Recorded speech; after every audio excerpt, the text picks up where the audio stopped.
দেখতেই পাচ্ছ তোমরা ব্যাঙ্গালোরে জমিতে পানি দেওয়ার জন্য এরা কোন টেকনিক ব্যবহার করে।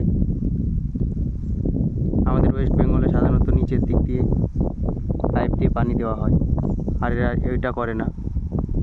এরা উপর দিক দিয়ে পাইপের সাহায্যে পানি দেওয়ার ব্যবস্থা করে, যাতে করে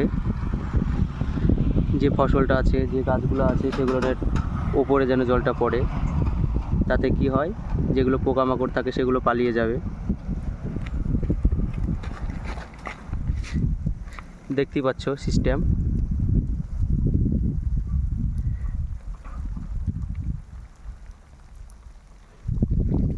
এটাতে কফি রোপণ করা হয়েছে। পুরো জমিটাতে এইভাবেই যখন যখন পানি দেওয়ার বা জল দেওয়ার প্রয়োজন হবে তখন তখন এইভাবেই জল দেওয়া হয়।